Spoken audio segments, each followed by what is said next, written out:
નમસ્કાર મિત્રો, મારું નામ કિશોરભાઈ અરજણભાઈ, ગામ ગઢડા. આજે તમને એક વાત કહેવા માટે હું આ વિડીયો બનાવી રહ્યો છું. જોકે આવા વિડીયો મેં ક્યારેય પહેલાં બનાવ્યા નથી, એટલે થોડી ઘણી ભૂલ થાય તો માફ કરજો, અને વિડીયો લાંબો થાય તો અવશ્ય પૂરો જોઈજો. વિડીયો બનાવવાનું કારણ એક જ છે કે આપણે જે બીજા મહિનામાં ઇલેક્શન ગયું તાલુકા પંચાયત અને જિલ્લા પંચાયતનું, એ જિલ્લા પંચાયતમાં ઉમેદવારો કોંગ્રેસના, ભાજપના, કોઈ અપક્ષના આવા બધા ઉમેદવારો ચૂંટણી લડવા માટે મેદાનમાં આવ્યા.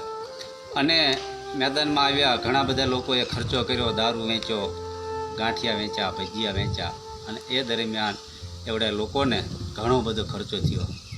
તો પબ્લિકના મોઢેથી જાણવા મુજબ જિલ્લા પંચાયતનો સદસ્ય, તાલુકા પંચાયતનો સદસ્ય એવડા લોકોએ કોઈ 15 લાખ વાપર્યા, કોઈએ 30 લાખ વાપર્યા, અને કોઈએ 5 લાખ વાપર્યા, અને એવડે લોકો ચૂંટણી જીતી ગયા.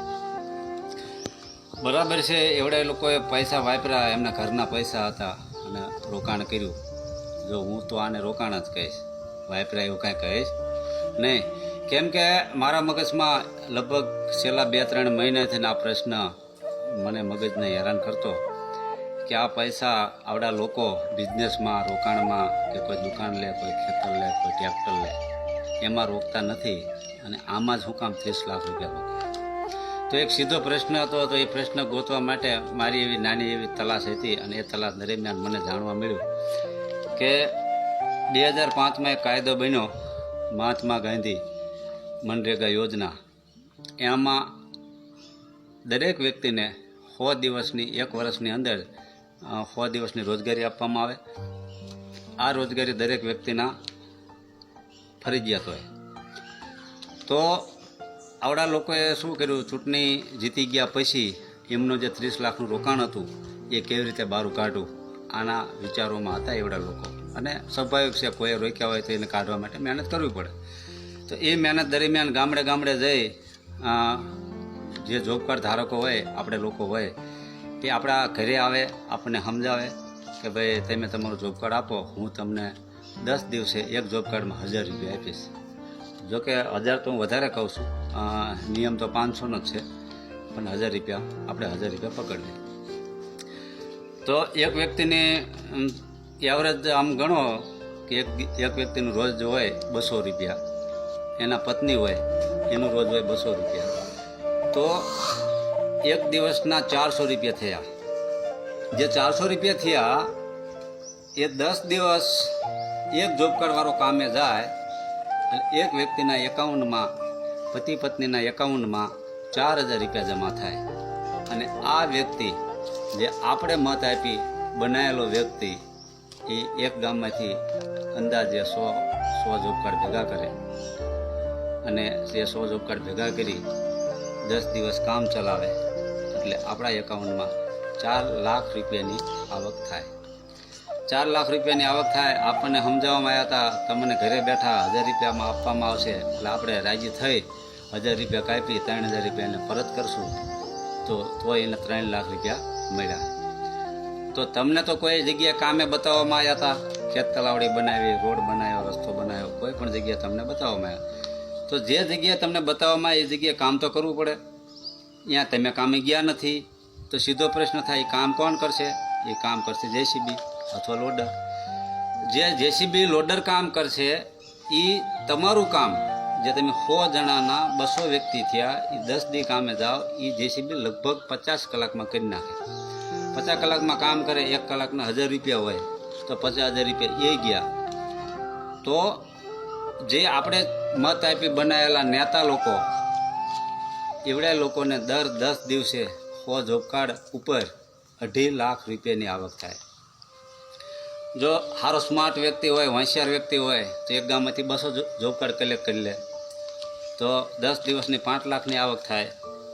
5 લાખની આવક જે થઈ, એક ગામમાં 200 જોબ કાર્ડ એને ભેગા કર્યા અને 5 લાખની આવક થઈ. એ 5 લાખની આવક તમે વિચારો કે 6 વીક કામ હાલે, 2 મહિના કામ હાલે, તો એક ગામની આવક થઈ અને 30 લાખ રૂપિયા. 30 લાખ રૂપિયા. અને એવી રીતે તાલુકાનું જો તમે ગણવા બેસો તો 50 ગામડા તમે પકડી લો, એક ગામના 30 લાખ રૂપિયા, તો 50 ગામડાના લગભગ 15 કરોડ રૂપિયા જેવું રકમ થાય. 15 કરોડ રૂપિયા જે આપણા ગીંજાના હોય, ગરીબ માણસોના હોય. આ નેતા લોકોએ ભ્રષ્ટાચાર કરવામાં રોડ ખાઈ જતા, ગટર ખાઈ જતા, નાળું ખાઈ જતા, કોઝવે ખાઈ જાય, એમાં આપણે કાંઈ વાંધો નહોતો. પણ જે સરકારે આપણને ડાયરેક્ટ આપણા ગીંજાના આપણા હકના પૈસા આપે, એમાંથી પણ આવડા જાદુગર જે લોકો કોથરામાંથી બિલાડું કાઢે, એવી રીતે મનરેગા યોજનામાંથી કાંઈ ને કાંઈ ગતકલું કાઢીને આપણી પાસે પૈસા કેવી રીતે ખીંખેરવા, એવો રસ્તો અપનાવી લીધો. અને આપણે ગરીબ લોકો ખબર ન પડતી હોય, આપણને એવું લાગે કે મફતના પૈસા આવે, આપણે રાજી થઈ જઈએ 1000 રૂપિયામાં, 500 રૂપિયામાં. તો આના ઉપર આપણે કાંઈક વિચાર કરવો જોઈએ. અને આ વિચાર મારો એકનો નથી, આપણા બધાયનો છે. અને ખરેખર જો જ્યાં સુધી આપણે આવા વસ્તુ ઉપર જ્યાં સુધી જાગૃત નહીં થઈ, ત્યાં સુધી આવડા લોકો આપણે ભલે તમે તમારા માસીના દીકરાને મત દઈ દો, કાકાના દીકરાને દઈ દો, કુટુંબને દઈ દો કે તમારી નાતને દઈ દો, જ્યાં સુધી તમે નહીં સમજો ત્યાં સુધી આવડા લોકો લૂંટવાનું બંધ ક્યારેય કરવાના નથી. આના ઉપર તમે થોડોક વિચાર કરજો, જાણજો. તમને એક બીજો તમારો પ્રશ્ન હશે અને તમારો મગજનો સવાલ પણ હશે કે આપણને મફતમાં 1000 રૂપિયા આપે છે ને આપણે શું? આપણને 1000 રૂપિયા મફતમાં આવે, આપણે શું? આપણે તો પૈસા એ ખાય છે, 15 કરોડ રૂપિયા ખાય છે, તો સરકાર ના ખાય? તો સરકાર, કોઈ પણ સરકાર હોય, ભાજપ હોય, કોંગ્રેસ હોય કે કોઈ બીજી સરકાર હોય, આવનારા સમયમાં કદાચ બીજી સરકાર બને, તો આ સરકાર ક્યારેય પણ એમના છોકરા કે એમની પાસે કારખાનું તો છે નહીં પૈસા છાપવાનું, એ પૈસા લાવશે ક્યાંથી? તો એ ડીઝલના ભાવ, પેટ્રોલના ભાવ, ખોળના ભાવ, બધા તમામ આપણે જીવન જરૂરિયાત વસ્તુના ભાવ વધારશે. અને આ ભાવ વધાર્યા પછી એના પર જે ટેક્સ વધારવામાં આવશે, અને એ ટેક્સ આપણે જ ચૂકવવો પડશે, તમારે મારે ચૂકવવો પડશે. અને આ પૈસા આપણા ગીંજામાંથી ઓછા થવાના. અને જે આપણે પૈસા જેને દેવી સરકારને આપણો ટેક્સ રૂપી, એ પૈસા લોકો આપણે જે મત આપ્યા, આપણે એને આપણો માણસ સમજો, આપણું સારું કરશે એવા વ્યક્તિ આપણે એને જેને ગણ્યો, એ લોકો આપણા જ ખિસ્સા ખાલી કરવા માટે અત્યારે બેઠા છે. આ સમસ્યા મારા એક ગામની નથી, આ એક સમસ્યા એક તાલુકાની નથી, આ સમસ્યા પૂરા ભારતની છે. તો ભારતના દરેક વ્યક્તિને આ વાતને સમજવી પડશે. જેને આપણે મત આપી આપણું સારું કરવા માટે, તો ખરેખર આ આપણું સારું નથી થતું. આપણે જેને મત આપી એમાં આપણે હેરાન થઈએ છીએ, આ તો સમજવું પડશે આપણે.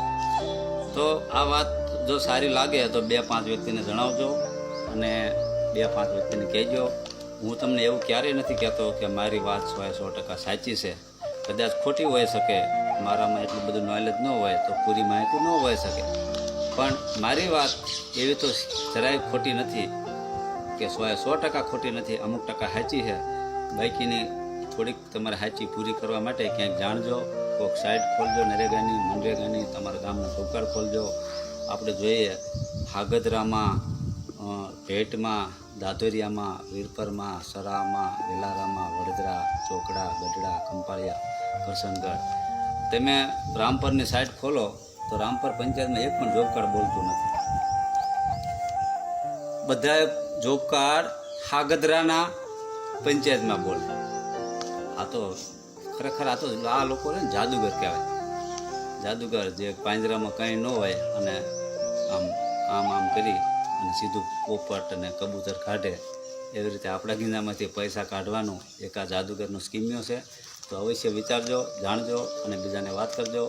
આટલી વાત કહી મારી વાતને પૂરી કરું છું. જય હિન્દ, જય